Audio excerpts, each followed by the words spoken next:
സുരേഷ് ഗോപി ജയിച്ചത് മുതൽ കേരളത്തിലെ ഇടതുപക്ഷവും കേരളത്തിലെ കോൺഗ്രസ്സുകാരും ഒരു പറ്റം മാധ്യമ പ്രവർത്തകരും അദ്ദേഹത്തെ തകർക്കുന്നതിന് വേണ്ടിയുള്ള ശ്രമം ആരംഭിച്ചിട്ടുണ്ട് എന്ന് ഈ നാട്ടിലെ ജനങ്ങൾക്കറിയാം. ജനാധിപത്യ രീതിയിൽ വിജയിച്ച ഒരാളെ അംഗീകരിക്കാനുള്ള മനസ്സ് കേരളത്തിലെ ഇടതുപക്ഷത്തിനും അതുപോലെ തന്നെ കോൺഗ്രസിനും ഇല്ല എന്നുള്ളതിൻ്റെ തെളിവാണ് ഇന്നലെ അദ്ദേഹത്തിൻ്റെ ഓഫീസിന് നേരെ നടന്ന അക്രമം എന്ന് നമുക്കറിയാം. ഇടതുപക്ഷ ജനാധിപത്യ മുന്നണിയുടെ നേതാക്കന്മാരൊക്കെ തന്നെ പല സ്ഥലങ്ങളിലായി പ്രസ്താവിക്കുന്നത് കണ്ടിട്ടുണ്ട്. കള്ളവോട്ടിനെ കുറിച്ചാണ് സംസാരിക്കുന്നത്. കണ്ണൂർ ജില്ലയിൽ നിന്ന് ഞാനൊക്കെ നിന്ന് സംസാരിക്കുമ്പോൾ കണ്ണൂർ ജില്ലയിൽ മാർക്സിസ്റ്റ് കമ്മ്യൂണിസ്റ്റ് പാർട്ടിക്കാരൻ ചെയ്യുന്ന കള്ളവോട്ടിൻ്റെ കണക്ക് ഒന്ന് പരിശോധിക്കാൻ മാധ്യമപ്രവർത്തകന്മാർ തയ്യാറാകണം. 2021 ഞാൻ ധർമ്മടത്ത് മത്സരിച്ചിരുന്നു. ധർമ്മടം നിയോജക മണ്ഡലത്തിലെ 162-ാം ബൂത്തിൽ അന്ന് പിണറായി വിജയൻ വോട്ട് ചെയ്യാൻ വന്നപ്പോൾ അവിടെ കാണിച്ച കാര്യങ്ങൾ ഈ നാട്ടിലെ മാധ്യമങ്ങൾക്ക് കുറച്ചു പേർക്കെങ്കിലും അറിയാമെന്ന് കരുതുകയാണ്.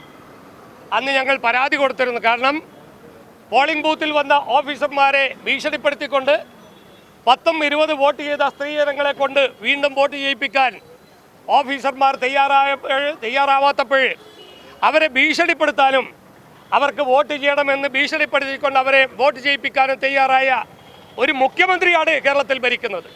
എന്നിട്ടാണ് ഇടതുപക്ഷക്കാരൻ കള്ളവോട്ടിനെ കുറിച്ച് സംസാരിക്കുന്നത്. കോൺഗ്രസിൻ്റെ നേതാക്കന്മാരും പറയുന്നുണ്ട്. നിങ്ങളറിയാം, ഇരിക്കൂറിലൊരു MLA ഉണ്ട്, സജി ജോസഫ് എന്ന് പറയുന്നത്. അദ്ദേഹത്തിന് 2 വോട്ടുണ്ട് എന്ന് ഈ നാട്ടിലെ ജനങ്ങളോട് പ്രഖ്യാപിച്ചിട്ട് കുറേ ദിവസമായി. എന്ത് കാര്യമാണ് നിങ്ങൾ അദ്ദേഹത്തിനെതിരെ ചെയ്തതെന്ന് പറയാൻ കോൺഗ്രസ്സുകാർക്കും തയ്യാറാക്കണം. ഇനി അന്ന് കെ സുധാകരൻ്റെ ഒരു പത്രസമ്മേളനം ഈ നാട്ടിൽ കാണുകയുണ്ടായി.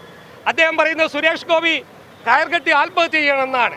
ഞാൻ ചോദിക്കട്ടെ, ഇടതുപക്ഷത്തിൻ്റെയും വലതുപക്ഷത്തിൻ്റെയും ഭൂരിപക്ഷമുള്ള ബൂത്തുകളിൽ കള്ളവോട്ട് ചെയ്യാൻ, വോട്ട് ചേർക്കാൻ, ഇരട്ട വോട്ടുകൾ ചെയ്യാൻ തയ്യാറാവുന്ന ആളുകൾ BJPക്ക് ജയിച്ചു വന്ന ഒരാൾക്കെതിരെ ആരോപണം ഉന്നയിക്കുമ്പോൾ അതിൻ്റെ സത്യസന്ധതയെങ്കിലും മനസ്സിലാക്കാനുള്ള മാന്യത ഈ നാട്ടിലെ ജനങ്ങൾക്കുണ്ടാകണം. എൻ്റെ മുന്നിൽ നിൽക്കുന്ന ഒരു ഓഫീസുണ്ട്. ഇത് NGO യൂണിയൻ ഓഫീസാണ്. എത്ര വോട്ടുകൾ ഇവിടെ ഉണ്ടെന്ന് പത്രപ്രവർത്തകന്മാർ നിങ്ങൾ പോയി അന്വേഷിക്കണം. എനിക്കറിയാം, കണ്ണൂർ കോർപ്പറേഷനിലെ കള്ളവോട്ടിൻ്റെ കേന്ദ്രമായി ഈ ഓഫീസ് മാറിയിട്ടില്ലേ എന്ന് നിങ്ങൾ അന്വേഷിക്കണം. ഞാൻ വെല്ലുവിളിച്ച് പറയുന്നു, ഇവിടെ എത്ര വോട്ടുകൾ, ഇവിടെ ഈ ഓഫീസിനകത്ത്, ആൾ താമസമില്ലാത്ത ഈ ഓഫീസിനകത്ത് എത്ര വോട്ടുകളുണ്ടെന്ന് നിങ്ങൾ പരിശോധിക്കാൻ തയ്യാറാകണം. ഞാൻ ആധികാരികമായി തന്നെ ആരോപണം ഉന്നയിക്കുന്നു. കണ്ണൂർ ജില്ലയിൽ നിരവധിയായ കള്ളവോട്ടുകൾ ചേർത്ത് കണ്ണൂർ ജില്ലയിൽ കോർപ്പറേഷൻ പിടിക്കാൻ തയ്യാറാകുന്ന ഇടതുവല മുന്നണികൾ, അതോടൊപ്പം തന്നെ കണ്ണൂർ ജില്ലയിൽ MP ഗോവിന്ദൻ മാസ്റ്ററുടെ മണ്ഡലമായ തളിപ്പറമ്പിൽ ആയിരക്കണക്കിന് കള്ളവോട്ട് ചേർത്ത കമ്മ്യൂണിസ്റ്റ് പാർട്ടിക്കാരൻ, ഇതൊന്നും കാണാതെ ജനാധിപത്യ മര്യാദയിൽ 80,000-ഓളം വോട്ടിൽ ജയിച്ച സുരേഷ് ഗോപിയെ പരാജയപ്പെട്ടതിൻ്റെ അടിസ്ഥാനത്തിൽ, അവരോട് നാണംകെട്ട് പരാജയപ്പെട്ടതിൻ്റെ അടിസ്ഥാനത്തിൽ വീണ്ടും അവരെ കുറിശിക്കാൻ തയ്യാറാകുന്ന നിങ്ങളുടെ നടപടി ജനാധിപത്യ വിരുദ്ധമാണ് എന്ന് മാത്രമാണ് സൂചിപ്പിക്കുന്നത്. നിങ്ങളിവിടെ പ്രതിഷേധം നടത്തുന്നുണ്ടല്ലോ. ഞാൻ ഒരു കാര്യം സൂചിപ്പിക്കാം. കേരളത്തിലെ ഒരു ഇടതുപക്ഷത്തിൻ്റെയും വലതുപക്ഷത്തിൻ്റെയും MPമാർ ഡൽഹിയിൽ കാലുകുത്താൻ അനുവദിക്കില്ല എന്ന് BJP തീരുമാനിച്ചാൽ ആ തീരുമാനം നടപ്പാക്കാൻ കഴിയുന്ന രാഷ്ട്രീയ പ്രസ്ഥാനമാണ് BJP എന്ന് പറയാൻ ഞാൻ ആഗ്രഹിക്കുക. ഞങ്ങൾ വെല്ലുവിളിച്ച് തന്നെ പറയുന്നു.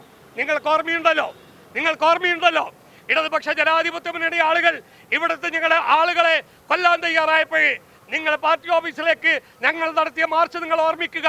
പോളിറ്റ് ബ്യൂറോ ഓഫീസിലേക്ക്, നിങ്ങളുടെ AKG മന്ദിരത്തിലേക്ക് മാർച്ച് നടത്തിയപ്പോൾ അന്ന് രാത്രി സ്വിച്ചിട്ടതുപോലെ അക്രമം നിർത്താൻ തയ്യാറായ രാഷ്ട്രീയ പാർട്ടിയാണ് CPM എന്ന് നിങ്ങൾ ഓർക്കുക. അതുകൊണ്ട് BJPക്കാരനോട് നിങ്ങളുടെ ഈ പിത്തലാട്ടം കണ്ട് പേടിക്കുന്ന രാഷ്ട്രീയ പ്രസ്ഥാനമല്ല എന്ന് മാത്രം സൂചിപ്പിച്ചുകൊണ്ട് സുരേഷ് ഗോപിയുടെ ഓഫീസിന് നേരെ നടക്കുന്ന അക്രമത്തിൽ എല്ലാവിധ ശക്തമായ പ്രതിഷേധം രേഖപ്പെടുത്തിക്കൊണ്ട് ഞാൻ എൻ്റെ വാക്കുകൾ അവസാനിപ്പിക്കുന്നു. നന്ദി, നമസ്കാരം, ജയ് ഭാരത്. അടുത്ത നമ്മോട് സംസാരിക്കാൻ വേണ്ടിയിട്ട്